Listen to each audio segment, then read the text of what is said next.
Hello friends, സ്നേഹപൂർവ്വം ശ്യാമയുടെ പുതുപുത്തൻ എപ്പിസോഡിലേക്ക് എല്ലാവർക്കും സ്വാഗതം. അങ്ങനെ ശ്യാമയും അശ്വതിയും കൂടിയിട്ട് രാധിക ഇരിക്കുന്ന ആ സോഫയുടെ അടുത്തേക്ക് വരുന്നുണ്ട്. അത് കഴിഞ്ഞിട്ട് രാധിക ഇങ്ങനെ ചാഞ്ഞ് കിടന്ന് ഉറങ്ങുന്ന ആ ഭാഗത്ത് കൂടെ രാധികയുടെ അടുത്തു കൂടെ അങ്ങോട്ട് പോകുന്നുണ്ട്. പക്ഷെ അവർ രാധികയെ കാണുന്നുമില്ല. അങ്ങനെ അപ്പുറത്ത് ഡബ്ബിങ്ങിൻ്റെ റിഹേഴ്സൽ നടക്കുന്നുണ്ട്. ആ പെൺകുട്ടിയെ കൊണ്ട് ശ്യാമയുടെ കൂടെ പഠിപ്പിക്കാനുള്ള തന്ത്രപ്പാട് നടക്കുന്നുണ്ട്. ഒന്നും ശരിയാകുന്നില്ല. അത് കാണുമ്പോൾ ചെയ്യിപ്പിക്കുന്നവർക്കും ഒരു ദേഷ്യം പോലെയൊക്കെ വരുന്നുണ്ട്. അങ്ങനെ രാധിക എണീറ്റ് അങ്ങനെ ഡബ്ബിങ് നടക്കുന്ന ആ ഒരു ഭാഗത്ത് ആ പെൺകുച്ചിനെ റിഹേഴ്സൽ ചെയ്യുന്ന ആ ഡോർ ഇങ്ങനെ തുറന്ന് നോക്കുന്നുണ്ട്. എന്നിട്ട് രാധിക അവർ റിഹേഴ്സൽ ചെയ്യുന്നതിനനുസരിച്ച് രാധികയോട് പാടി നോക്കുന്നുണ്ട് കേട്ടോ മനസ്സിൽ. അതിൻ്റെ ഉള്ളിൽ ആ പെൺകുച്ചിനോട് ഡയറക്ടർ എന്ന് വെച്ചാൽ സംഗീത സംവിധായകനുള്ള ഒരാൾ പറയുന്നുണ്ട്, കുട്ടി എന്താ ഇങ്ങനെ ശ്യാമ മാഡം വെയിറ്റ് ചെയ്യാൻ, എന്താ നീ പാടിയിട്ടൊട്ടും ശരിയാവുന്നില്ലല്ലോ എന്നിങ്ങനെ പറയുന്നുണ്ട്.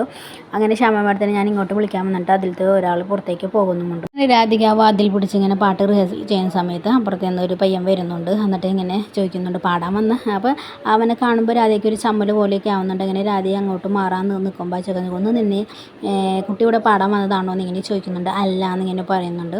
അപ്പം ഞാൻ കുട്ടിയെ എവിടെയോ കണ്ടിട്ടുണ്ട്. അപ്പോൾ ആ ചെക്കനക്ക് മനസ്സിലാവുന്നുണ്ട്. പണ്ട് മുമ്പ് ശ്യാമ മാഡം പാടിയൊരു പാട്ട് നിർത്തിയ ഒരു പാട്ടിൻ്റെ ഭാഗം പാടിയത് കുട്ടിയല്ലേ എന്നിങ്ങനെ, അന്ന് ഞാൻ കുട്ടിയെ കണ്ടിട്ടുണ്ട് എന്നിങ്ങനെ പറയുമ്പോൾ രാധിക ആ കോളേജിൽ വെച്ചുണ്ടായ സംഭവങ്ങളെ കുറിച്ചിട്ട് ആലോചിക്കുന്നുണ്ട്. അങ്ങനെ രാധിക പറയുന്നുണ്ട്, അന്ന് പാടിയ കുട്ടി ഞാൻ തന്നെ, അന്ന് ഒരു പറ്റിപ്പോയതായെന്നിങ്ങനെ അയാളോട് സമ്മതം ചോദിച്ചിട്ട് രാധിക അങ്ങോട്ട് പോകുന്നുണ്ട്. പക്ഷേ അയാൾ കുറച്ച് നേരം എന്തോ ആലോചിച്ച മട്ടിൽ ഇങ്ങനെ നിൽക്കുന്നുമുണ്ട്. അങ്ങനെ അവിടെ റിഹേഴ്സലിൻ്റെ ഇടയിൽ ആ പെങ്കുച്ച് പറയുന്നുണ്ട്, എനിക്ക് പറ്റുന്നില്ല, സോറി സാർ, എന്നെ കൊണ്ട് പറ്റുന്നില്ല എന്ന് പറഞ്ഞിട്ട് കരയുന്നുണ്ട്. അപ്പോൾ ഡയറക്ടർ ചോദിക്കുന്നത് എന്താ കുട്ടി പറയുന്നതെന്നിങ്ങനെ ചോദിക്കുന്നുണ്ട്. അച്ചവാ നമുക്ക് പോകാമെന്നിങ്ങനെ പറയുന്നുണ്ട്. അപ്പോഴും ആ പെൺകുട്ടി പറയുന്നുണ്ട് എനിക്ക് പറ്റുന്നില്ല, പാടാൻ കഴിയുന്നില്ല എന്നൊക്കെ പറയുന്നുണ്ട്. ഇങ്ങനെ ആ പെൺകുട്ടി പണിക്ക് പോകുമ്പോൾ രാധികയായിട്ട് സംസാരിച്ച ആ പയ്യൻ അതിൻ്റെ ഉള്ളിലേക്ക് വരുന്നുണ്ട്. അങ്ങനെ അതിലത്തെ അസിസ്റ്റൻറ്റ് ഡയറക്ടർ എന്ന് തോന്നുന്ന സംഗീത സംവിധായകൻ പോലുള്ള ആ പെൺകുട്ടിയുടെ പിന്നാലെ ഓടുന്നുണ്ട്. എന്നിട്ട് ആര്യ ധൃതിയിൽ ഇങ്ങനെ വിളിക്കുന്നുണ്ട്. മുമ്പ് പാടിയ രണ്ട് പെൺകുട്ടികളിൽ ഏതെങ്കിലും ഒരാൾ അർജൻറ്റായിട്ട് ഇവിടെ സ്റ്റുഡിയോയിൽ എത്തിക്കാമെന്ന് പറയുമ്പോൾ അവർ രണ്ടുപേരും സ്ഥലത്തില്ല എന്നിങ്ങനെ പറയുന്നുണ്ട്. അങ്ങനെ ആകെ ടെൻഷനായിട്ട് വന്നിരിക്കുന്ന അയാളോട് ഈ രാധികയെ കണ്ട പയ്യൻ പറയുന്നുണ്ട്, ഞാൻ അന്ന് പറഞ്ഞില്ലേ സാറിനോട്, ഞാൻ അവിടെ മ്യൂസിക് കോളേജ് ശ്യാമ മാഡം പാടിയ പോലെ ഒരു പെൺകുട്ടി പാടിയതിനെ കുറിച്ചിട്ട് ആ കൊച്ചുണ്ടെന്നപ്പോൾ അതിലത്തെ ഒരു കണ്ണൂർ പോലത്തെ ഒരാൾ പറയുന്നുണ്ട്, ഇനിയിപ്പോൾ ജാതകം വെച്ച് കണ്ടുപിടിക്കാനാണ് ഈ കുറച്ച് സമയമുള്ള സമയത്തൊന്നും ഇങ്ങനെ ചോദിക്കുന്നുണ്ട്. അപ്പോൾ അല്ലാതെ ഇവിടെ ഉണ്ടാകും കൊച്ച് ഇവിടെ സ്റ്റുഡിയോയിലുണ്ട് എന്നിങ്ങനെ പറയുന്നുണ്ട്. എന്നിട്ട് പറയുന്നുണ്ട് ആകസ്മികമായി വന്നൊരു ഓപ്പർച്യൂണിറ്റിയാണെന്ന് എനിക്ക് തോന്നുന്നുണ്ട്, ഞാൻ ആ കൊച്ചിനോട് സംസാരിക്കാമെന്നിങ്ങനെ പറയുന്നുണ്ട്. അപ്പോൾ അതിലത്തെ മുതിർന്ന ഒരാൾ പറയുന്നുണ്ട്, എന്തെങ്കിലും കാരണവശാൽ ശ്യാമ മാഡം ഇവിടുന്ന് പോയിട്ടുണ്ടെങ്കിൽ നിൻ്റെ സംഗീത സംവിധാനം എല്ലാം ഞാൻ ഇല്ലാണ്ടാക്കുന്നൊക്കെ പറഞ്ഞിട്ട് അയാളെ ഭീഷണിപ്പെടുത്തുന്നുണ്ട്. അങ്ങനെ ഇവർ രാധികയായിട്ട് സംസാരിക്കാൻ പോകുന്നുണ്ട്. അങ്ങനെ അവരെല്ലാവരും കൂടി രാധികയെ വന്ന് കണ്ട് സംസാരിക്കുന്നുണ്ട്. രാധികയോട് പറയുന്നുണ്ട്, മോള് ഇതിന് സമ്മതിക്കണം പറയുമ്പോൾ രാധ പറയുമോ എനിക്ക് പേടിയാണ് സാർ, എനിക്ക് ശ്യാമ മാഡത്തിൻ്റെ കൂടെയൊക്കെ അവിടെ സ്റ്റേജിൽ വന്ന് പറയുമ്പോൾ തന്നെ എനിക്ക് പേടിയാവുന്നു എന്നിങ്ങനെ പറയുമ്പോൾ അപ്പോൾ അവർ ചോദിക്കും കുട്ടി ആരുടെ കൂടെ വന്നതാണെന്ന് ഇങ്ങനെ ചോദിക്കും. ഞാൻ ഇവിടെ വിനയപ്രസാദ് മാഡത്തിൻ്റെ കൂടെ വന്നതെന്ന് ഇങ്ങനെ പറയുന്നുണ്ട്. അപ്പോൾ അവർ പറയുന്നുണ്ട് എന്നാൽ നമുക്ക് വിനയപ്രസാദ് മാഡത്തിനോട് സംസാരിക്കാമെന്ന് പറയുമ്പോഴത്തേക്കും വിനയ ഡബ്ബിങ് സ്റ്റുഡിയോയിൽ നിന്ന് ഇറങ്ങി വരുന്നുണ്ട് അവർക്ക് മുമ്പിലേക്ക്. അങ്ങനെ വിനയപ്രസാദ് വരുമ്പോൾ വിനയപ്രസാദിനോട് പറയുന്നുണ്ട് അതിലത്തെ ഞാൻ മാഡത്തിനെ കാണാതിരിക്കുകയായിരുന്നു ഇങ്ങനെ പറയുമ്പോൾ വിനയപ്രസാദ് പറയും രഞ്ജനാണോ ഇതിങ്ങനെ ചെയ്യുന്നതെന്ന് ഇങ്ങനെ പറയും. രഞ്ജൻ എൻ്റെ കയ്യിൽ സൗണ്ട് മാത്രമേ ഉള്ളൂ, പാടാൻ എനിക്കറിയില്ല എന്നിങ്ങനെ പറയുമ്പോൾ ദേ ഈ കുട്ടിക്ക് അറിയാൻ പാടാൻ, ഈ കുട്ടി പാടുന്നത് ഞങ്ങൾ കേട്ടതാണെന്ന് ഇങ്ങനെ പറയും. അപ്പോൾ രഞ്ജന ഉറപ്പുകൊണ്ട് അവളെ പഠിപ്പിച്ചെടുക്കാമെന്നുള്ളതെന്ന് ഇങ്ങനെ പറയും. അതെ ഞാൻ പഠിപ്പിച്ചെടുത്തുകൊണ്ടെന്ന് ഇങ്ങനെ പറയുന്നുണ്ട്. അപ്പം രാധിക പറയുന്നുണ്ട് വേണ്ട വേണ്ട എനിക്ക് പറ്റില്ല, എനിക്ക് പേടിയാന്നൊക്കെ പറയുമ്പോൾ അതൊന്നും പറഞ്ഞാൽ പറ്റില്ല, നീ ഇത് പാടും, നിങ്ങളെല്ലാവരും സ്റ്റുഡിയോയിൽ റെഡിയാക്കി ഞാൻ രാധികയും കൂടെ അങ്ങോട്ട് വരാമെന്നിങ്ങനെ വിനയപ്രസാദ് അവർക്ക് ഭാഗം കൊടുക്കുന്നുണ്ട്. അങ്ങനെ രാധികയോട് പറയുന്നുണ്ട്. അപ്പോൾ രാധിക പറയുന്നുണ്ട് അമ്പലപ്പറമ്പിൽ കുളക്കടവിൽ ഇന്ന് പാടുന്ന പോലെയാണ് വലിയ സിനിമയിലേക്ക് പാടുന്നതെന്ന് ഇങ്ങനെ പറയുമ്പോൾ വിനയപ്രസാദ് പറഞ്ഞിട്ടുണ്ട് അതിനെന്താ നീ പാടിയാൽ രഞ്ജൻ്റെ അടുത്ത് എത്ര പിള്ളേരാ ഒരു ദിവസവും ഒരേ ചാൻസ് ചോദിച്ച് വരുന്നതെന്ന് പറയും. അതിലുള്ള അവൻ നിന്നെ സെലക്ട് ചെയ്തപ്പോൾ നിന്നെ കൊണ്ടത് പറ്റുന്നല്ലേ, ഉറപ്പ് അവനക്കുണ്ട് എന്നിങ്ങനെ പറയും. അപ്പോൾ നീ എപ്പോഴും പറയാറില്ലേ നിൻ്റെ ജന്മം തന്നെ തോൽവിയിലാണ്, അങ്ങനെയുള്ളവർ ഒരാൾ നിന്നെ അംഗീകരിക്കുമ്പോഴാണ് നിൻ്റെ വിജയം തുടങ്ങുന്നത്. പാട്ടുകാരികൾക്കൊക്കെ എന്താ വിലയെന്ന് നിനക്കറിയില്ല, ശ്യാമ മാഡത്തിനെ കുറിച്ച് നിനക്കറിയാലോ, അപ്പം നീ ഇത് പാടുന്നു ഇങ്ങനെ സമ്മതമല്ലേ എന്നിങ്ങനെ വിനയപ്രസാദ് ചോദിക്കുന്നുണ്ട്. അപ്പോൾ രാധിക പറയുന്നുണ്ട് ഞാൻ സമ്മതിക്കാം, എൻ്റെ കൂടെ മാഡം ഉണ്ടാവുമല്ലോ എന്ന് നിൽക്കുമ്പോൾ വിനയപ്രസാദ് അതിന് സമ്മതം മൂളുന്നുണ്ട്.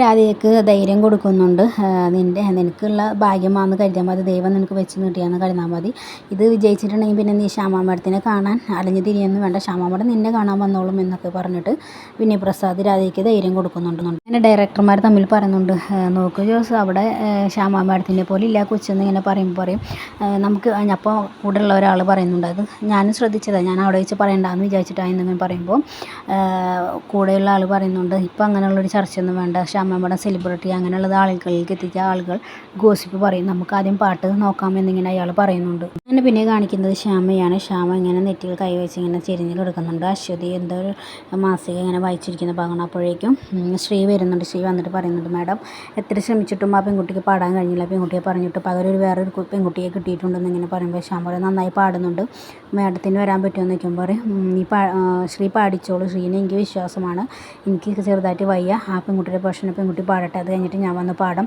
ഞാൻ വന്നിരിക്കുമ്പോൾ ആ പെൺകൊച്ചിന് ധൈര്യം കുറവെന്തെങ്കിലും ഉണ്ടെങ്കിൽ പാട്ട് ശരിയായില്ലെങ്കിലോ അപ്പോൾ ശ്രീ ഏറ്റെടുത്ത് പാടിപ്പിക്കാൻ പറയുന്നുണ്ട്. അങ്ങനെ ശ്യാമ വീണ്ടും റെസ്റ്റ് എടുക്കുന്നുണ്ട്. അങ്ങനെ അശ്വതി പറയുന്നുണ്ട് എല്ലാ കാര്യത്തിലും ഇങ്ങനെ ഇരിക്കുന്നില്ല, കുറച്ച് സ്റ്റേണൊക്കെ ആവാം എന്നിങ്ങനെ ശ്യാമയോട് അശ്വതി പറയുമ്പോൾ ശ്യാമ പറയുന്നുണ്ട് എൻ്റെ ജീവിതം തന്നെ ഇങ്ങനെയല്ലേ ചേച്ചി എന്നൊക്കെ ഇങ്ങനെ അശ്വതിയായിട്ട് സംസാരിക്കുന്നുണ്ട്. ഇരിക്കുന്നത് രാധിക അതിസുന്ദരമായി ഇങ്ങനെ പാടുന്നുണ്ട്. പാട്ട് കേട്ടിട്ട് എല്ലാവരും നെട്ടിത്തിരിച്ച് നിൽക്കുന്നുണ്ട്. പാട്ട് കഴിയുമ്പോൾ ഒന്നിങ്ങനെ ശ്വാസം കൊണ്ടാനെ നിൽക്കുമ്പോൾ വിനയപ്രസാദ് വേഗം എണീറ്റിട്ട് രാധികയെ ഓടിച്ചെന്ന് കെട്ടിപ്പിടിക്കുന്നുണ്ട്. അങ്ങനെ കരയുന്നുണ്ട്. കുട്ടി ഞങ്ങൾ ഞെട്ടിച്ച് കളഞ്ഞു എന്നിങ്ങനെ പറയുമ്പോൾ രാധികയെ ചോദിക്കുന്നുണ്ട് ശരിക്കും എന്നിങ്ങനെ ചോദിക്കുന്നുണ്ട്. രണ്ടുപേരും കരയുന്നുണ്ട്. അപ്പോഴേക്കും ഡയറക്ടർ സംഗീത സംവിധായകന്മാരും അസിസ്റ്റൻ്റൊക്കെ കൂടി ഇങ്ങനെ വരുന്നുണ്ട്.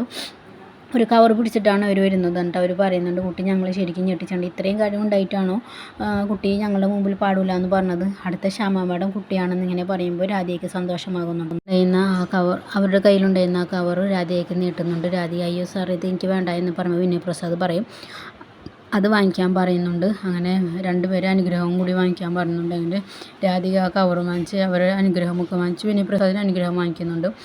അതിൻ്റെ ഇടയിൽ വിനയപ്രസാദ് ചോദിക്കുന്നുണ്ട് ശ്യാമ ഇവിടെ ഉണ്ടോയെന്ന് ഇങ്ങനെ ചോദിക്കുമ്പോൾ തലവേദന എന്ന് പറഞ്ഞ് റെസ്റ്റ് ചെയ്യണം, അപ്പോൾ പിന്നെ ഇനിയിപ്പോൾ ബുദ്ധിമുട്ടിക്കണ്ട, നമുക്ക് പിന്നെ എപ്പോഴെങ്കിലും കാണാമെന്നിങ്ങനെ രാധികയോട് പറയുന്നുണ്ട്.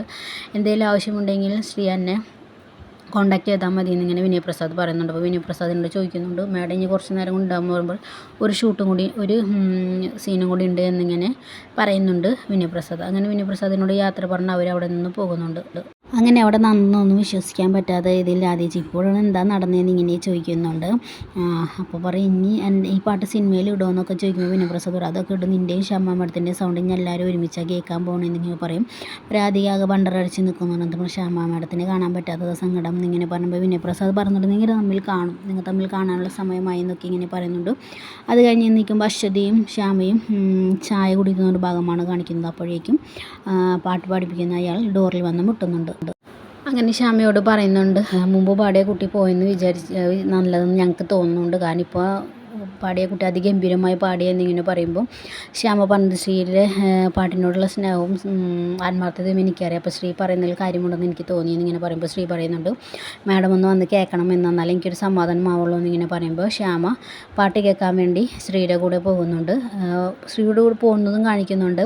വിനയപ്രസാദും രാധികയും അവരുടെ പിയെയും കൂടി പുറത്തേക്ക് വരുന്നതും കാണിക്കുന്നുണ്ട്. പിന്നെ രാധികയെ പെട്ടെന്ന് എന്തോ ആകാംക്ഷ നിറഞ്ഞിട്ട് വിനയപ്രസാദും രാധികയും പോയ ആ വഴിക്ക് ഇങ്ങനെ ഓടി വരുന്നൊരു ഭാഗത്താണ് ഇന്നത്തെ എപ്പിസോഡ് കഴിയുന്നത്. ഹായ് ഫ്രണ്ട്സ്, ഇഷ്ടപ്പെട്ടാൽ ലൈക്ക് ചെയ്യുക, ഷെയർ ചെയ്യുക, സബ്സ്ക്രൈബ് ചെയ്യുക. പുതിയൊരു എപ്പിസോഡുമായി വരുന്നവരെ ബൈ ബൈ.